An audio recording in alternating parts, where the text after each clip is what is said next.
redes sociais mudam o jeito de atuar do comércio. O programa Saúde da Família tem atendimento gratuito. Postura corporal inadequada no trabalho prejudica a saúde das pessoas. Como a imprensa está divulgando as reformas trabalhistas e da Previdência. Audiodescrição ganha espaço entre pessoas com problemas de visão. E mais, basquete sobre rodas, uma ótima opção para pessoas com deficiências físicas. E você vai ver também, mulheres são maioria entre o público leitor do Brasil. E ainda, lazer e aulas de balé no Centro de Cultura em Americana. Tudo isso agora no Jornal Ensaio.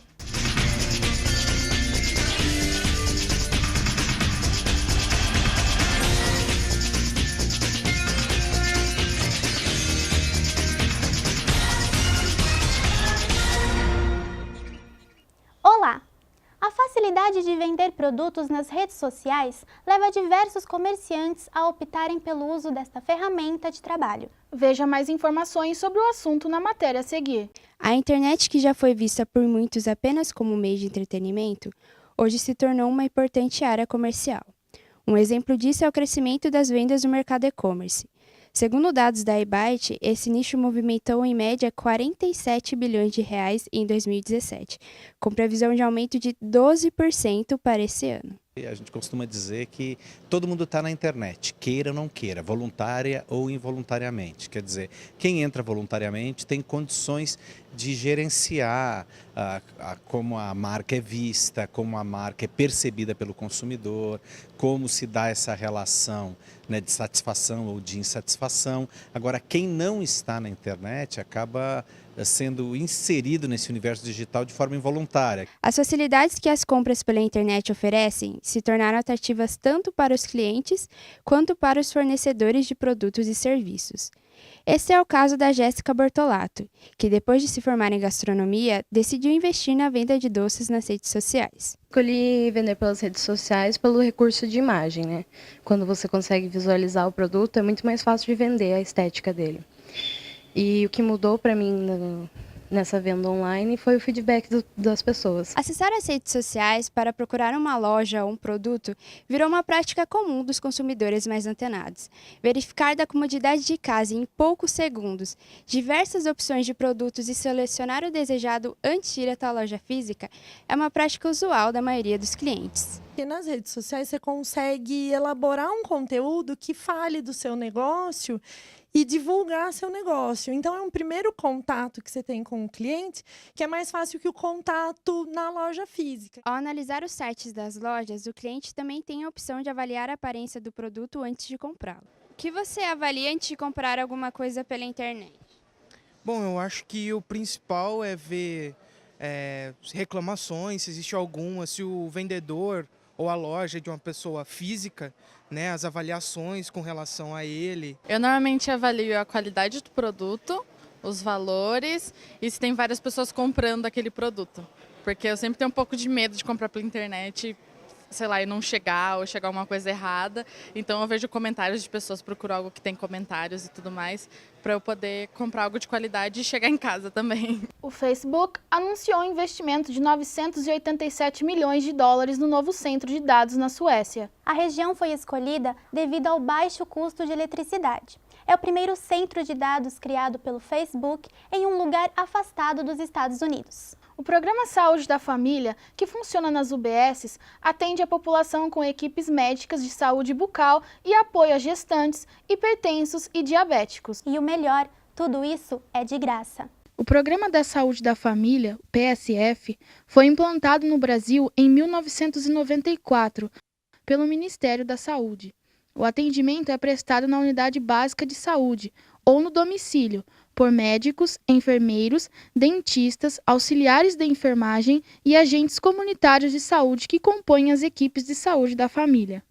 A gente tem as vacinas, né, as aferições de pressão, as consultas médicas, curativo, retirada de ponto, tudo que abrange, né, a saúde e o que o técnico e o enfermeiro é capacitado para fazer, ele pode estar fazendo aqui no PSF. Piracicaba tem 53 unidades do PSF que possuem diversos grupos comunitários de apoio a gestantes, hipertensos, diabéticos e também grupos de caminhada, realizado pelos agentes de saúde de cada unidade. A intenção dos grupos seria mais ocupacional mesmo, desenvolvimento de coordenação, saúde mental também, criar uma ocupação para quem, por exemplo, sofre algum tipo de depressão, por exemplo. Um exemplo. Os agentes de saúde são peça-chave nessa engrenagem. Eles acompanham todo mês os usuários da rede pública de saúde e também aqueles que não possuem vínculos com a unidade. Informações sobre campanhas, orientações de cuidados com a saúde ou só uma atenção de que o paciente necessita. O agente comunitário cria vínculos com a comunidade. Benefício social são muitos, né? Porque a pessoa acaba tendo contato com gente de muito talento sem você ter noção, se não sai da casa dele. Eu acho que é uma experiência muito boa, porque já tenho muitos anos que eu sou usuário e eu acho que é muito válido. Eles têm uns projetos assim muito interessantes. Contra, por exemplo, eu faço controle de hipertensão. Para a população, esse tipo de atendimento facilita muito na recuperação da saúde. Além de funcionar no posto de saúde, o PSF também atende em domicílio, garante a continuidade do cuidado e o suporte aos mais debilitados. E por falar em saúde, o desconforto, as dores nas costas e no corpo são alguns dos problemas enfrentados por grande parte dos usuários de celular, tablet e computador. O Jornal Ensaio traz para você algumas dicas para melhorar a postura e evitar estes incômodos. Segundo dados da Organização Mundial da Saúde, cerca de 80% da população do mundo sofre com dores nas costas. Grande parte dessas dores tem uma causa comum: a má postura durante a utilização do computador e outros eletrônicos. Para mim, eu acho que afeta bastante, sim. Eu passo realmente muito tempo por conta do tempo que nossos professores pedem os nossos trabalhos, mas acho que ninguém na minha sala, inclusive, justamente pelo fato de a gente passar muito tempo no Photoshop, editando e tudo mais. Segundo pesquisas da agência internacional We Are Social, o brasileiro passa cerca de 9 horas por dia utilizando a internet, cerca de 5 horas pelos computadores e outras 4 por dispositivos móveis. Grande parte desse tempo é gasto com a utilização da tecnologia no trabalho, portanto é importante atentar para a postura corporal para não prejudicar a coluna.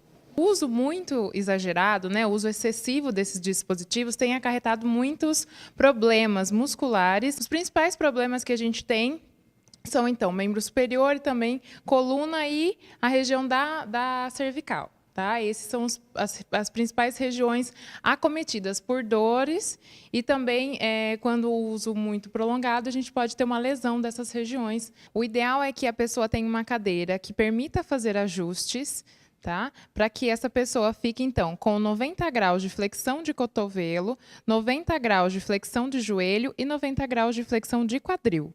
E o problema não está só no tempo que se passa sentado ou trabalhando no computador.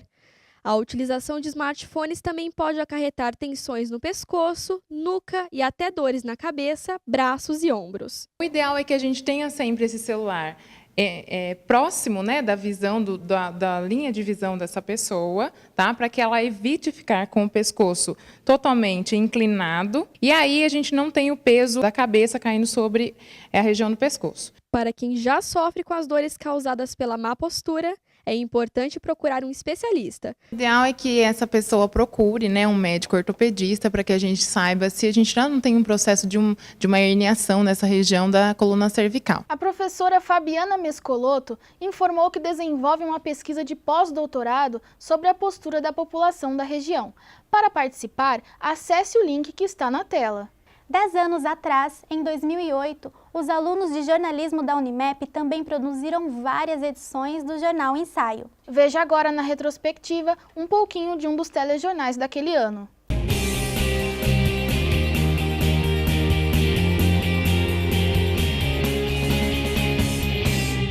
Dez anos atrás, o Jornal Ensaio foi apresentado por Flávia Redivo e Rodolfo Morsoleto. A repórter Ana Cecília Pereira informou sobre as orientações do PROCON quanto à prestação de serviços mal feitos e como se defender do telemarketing. E ainda sobre consumo, uma reportagem de Diego Pardini mostrou que, apesar da nota fiscal paulista valer em todo o estado de São Paulo desde outubro de 2007, poucas pessoas sabiam como funcionava a proposta que devolvia 30% do ICMS de cada compra. A instalação de 10 novos semáforos em pontos estratégicos para reduzir os acidentes em Piracicaba foi o assunto da reportagem de Théo Taveira. A repórter Andréia Caldeira trouxe informações sobre a polêmica do novo prazo dado pelo governo de São Paulo, que antecipava para 2014 o fim da queima da cana-de-açúcar, prática adotada pelas usinas para facilitar o corte pelos trabalhadores. O projeto Pré-A, desenvolvido no Zoológico de Piracicaba e que permitia aos visitantes conhecerem sobre os animais e sobre o meio ambiente, foi o assunto da reportagem de Paulo Daniel Espadoto. O repórter Rodolfo Morsoleto noticiou a realização da parceria entre a iniciativa privada e a Pinacoteca de Piracicaba, que passava parte do acervo para Braille, a fim de possibilitar o acesso às artes plásticas por pessoas cegas. O programa Quintas no Sesc, que cedia espaço para os músicos da região e som de qualidade, foi o assunto da reportagem de Flávia Redivo, que encerrou aquela edição do Jornal Ensaio.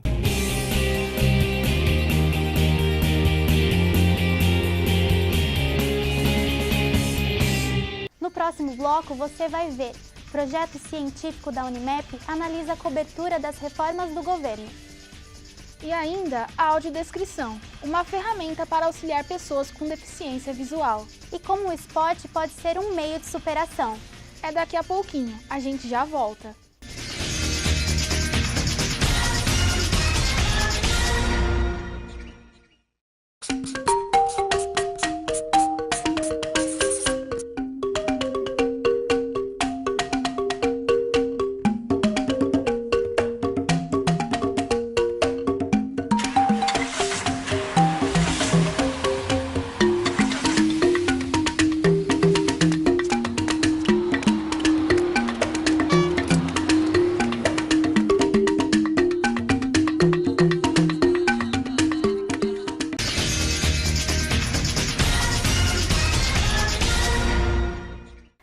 Reportagens sobre pesquisa científica na Unimep, o Jornal Ensaio traz informações sobre um projeto relacionado à imprensa.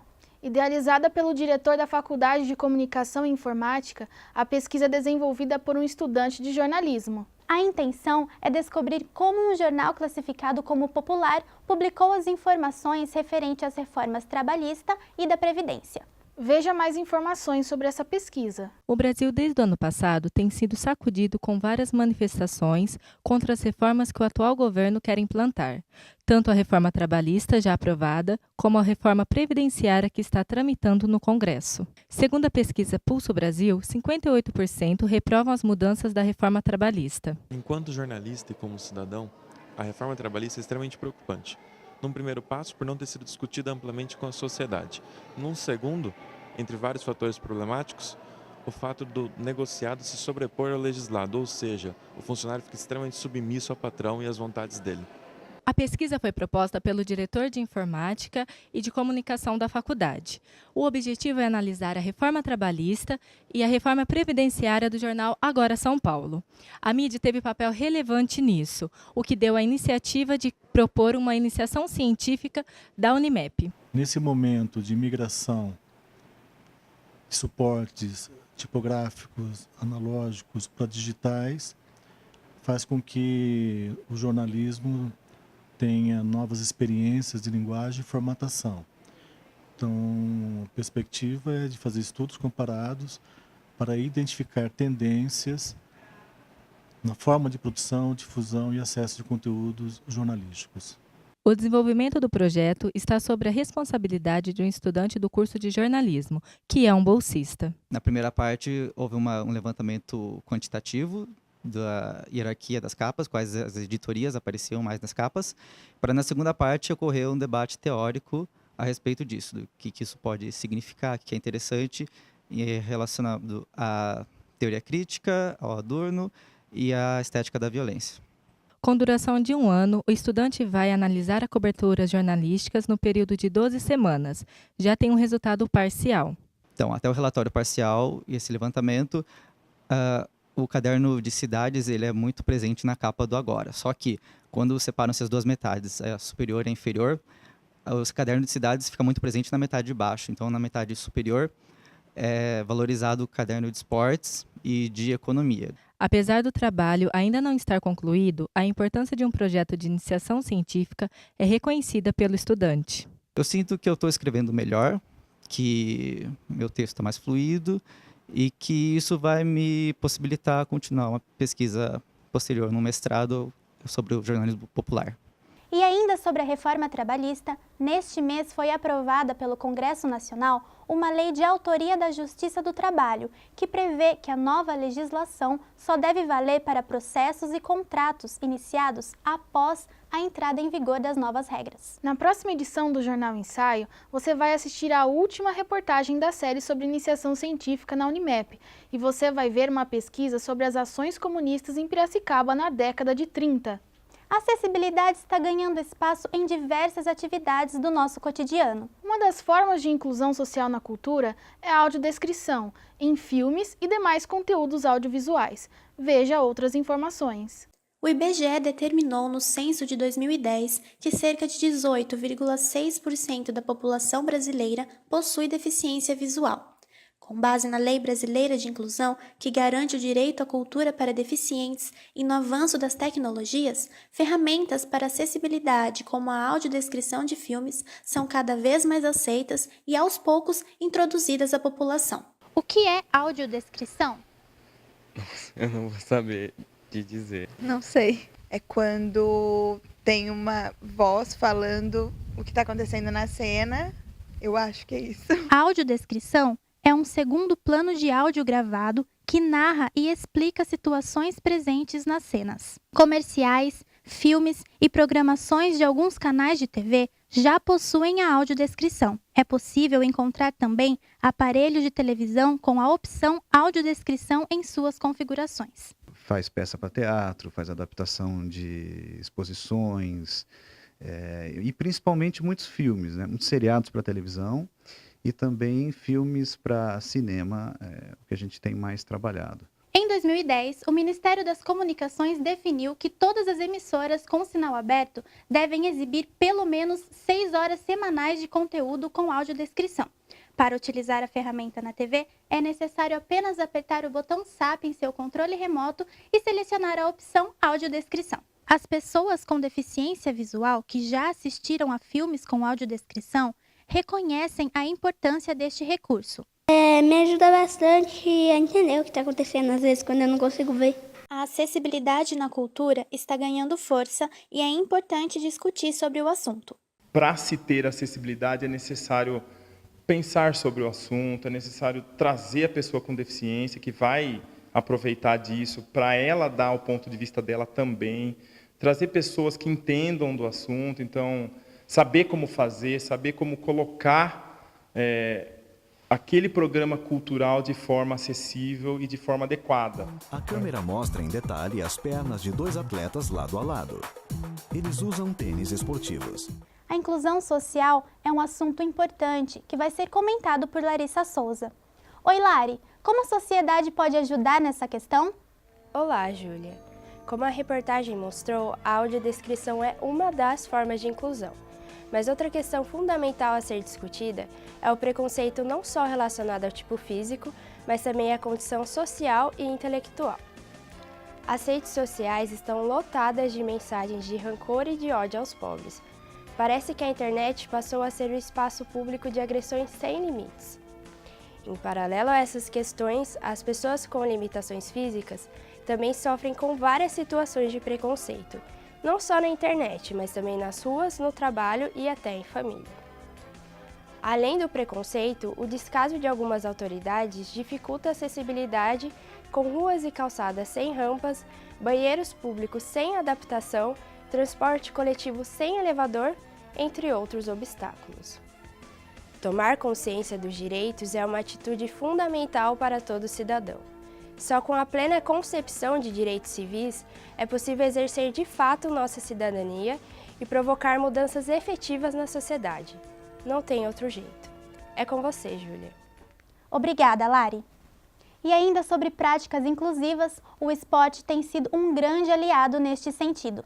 O basquete sobre rodas permite melhorar a mobilidade e a autoestima das pessoas com alguma deficiência física.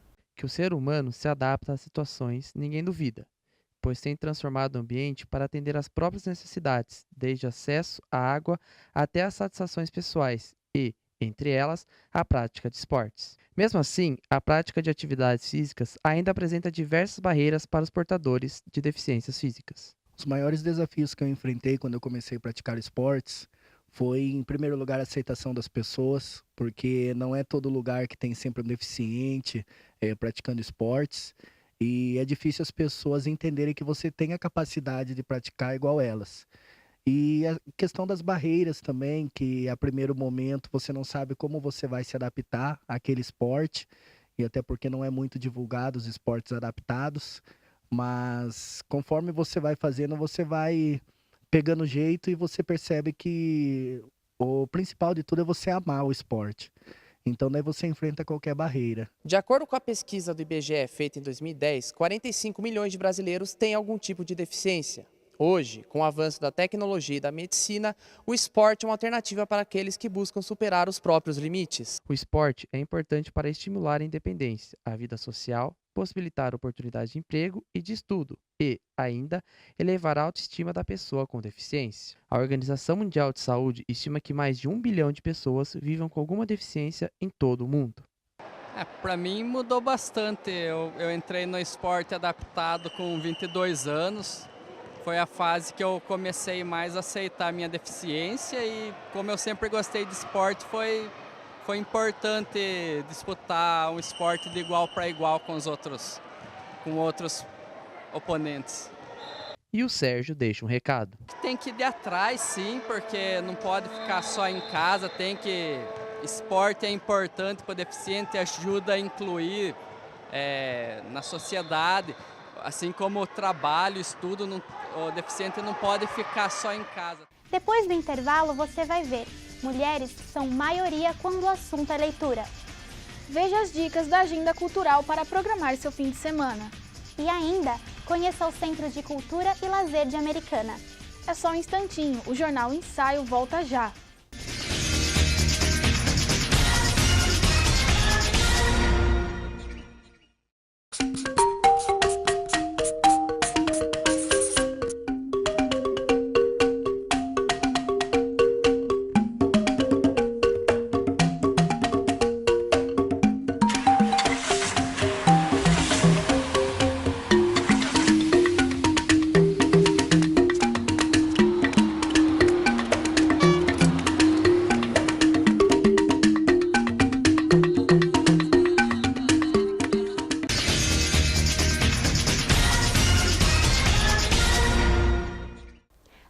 Disponível a CNH Digital. O documento tem a mesma garantia que o impresso e pode ser consultado no aplicativo via Android e iOS. Cerca de 250 mil motoristas em Piracicaba têm a CNH Digital pronta para ser acessada. O prazo definido para isso em todo o país é até julho. Se a leitura permite viajar o mundo sem sair do lugar, as mulheres estão bem à frente dos homens nessas viagens. A pesquisa Retratos da Leitura no Brasil revela que as mulheres leem mais e são as maiores incentivadoras dos filhos para o hábito da leitura. A pesquisa Retratos da Leitura no Brasil, feita em 2016 pelo Ibope Inteligência, em parceria com o Instituto ProLivro, aponta que de 2011 para 2015, a porcentagem de brasileiros leitores subiu 6 pontos. A internet trouxe a leitura para o dia a dia das pessoas, muito mais do que antes, porque antes, para se ler, se lia basicamente livro ou jornal, né? Ou livros didáticos no caso dos estudantes. As mulheres leem mais, hoje em dia se considera que 55% dos leitores no Brasil são mulheres, e esse é um fenômeno mundial. De acordo com a pesquisa, cerca de 100 milhões de pessoas são consideradas leitoras. Destes, 56% leem em média 4 livros por ano, e 59% dos que mais leem são mulheres. O psicólogo e professor Fábio Henrique Ramos explica esse fato segundo o olhar da psicologia. Compreender que essa situação atual das mulheres lerem mais que os homens tem a ver com todo um processo histórico de luta feminista e de reconhecimento da mulher como um sujeito de direito, um cidadão, do ponto de vista político, econômico. Outro fator que pode explicar esse aumento é que o papel das mulheres vai além de ler os livros. Os dados mostram que as mães, as figuras maternas e as professoras são quem mais influenciam na hora de escolher um livro. A responsável pela Biblioteca Municipal de Santa Bárbara do Oeste, Andréia Teodoro, afirma que é comum ver mães e filhos no local. Elas sentam na mesinha, elas ficam conversando, mesmo que não leiam livro, brinca com alguma coisa dentro da sala infantil. Em meio a tantos livros, o que as mulheres procuram quando vão a uma biblioteca ou livraria? Nesse momento estou lendo bastante livro sobre feminismo. Gênero científico, mas eu gosto mais de romance mesmo. O fim de semana está chegando e é bom se programar para não perder nada. Mariana Requena traz ótimas dicas de eventos de cultura e lazer para os 2 próximos finais de semana.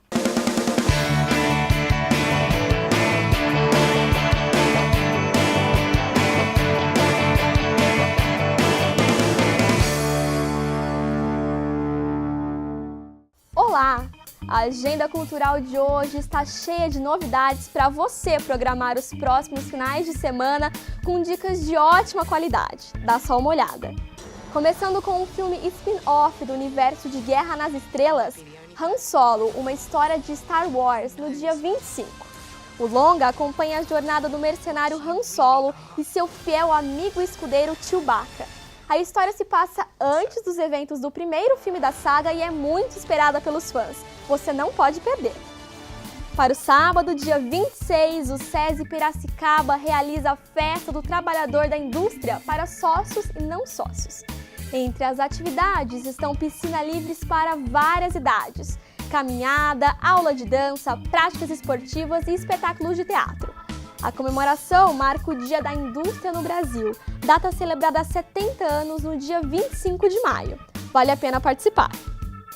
No domingo, dia 27, às 5h30 da tarde, o Clube Cristóvão Colombo recebe o youtuber Lucas Neto com a apresentação Netoland para o público infanto-juvenil. A peça promete interação dinâmica entre os ambientes real e virtual, brincadeiras com a plateia e o sorteio de prêmios, diversão garantida. Para o primeiro fim de semana de junho, chega às telonas Os Estranhos 2, Caçada Noturna. Uma família embarca em viagem de férias antes de enviar a filha adolescente para o colégio interno. O terror entra em cena quando a garota encontra os corpos dos tios assassinados e a família passa a ser perseguida por um trio de criminosos mascarados.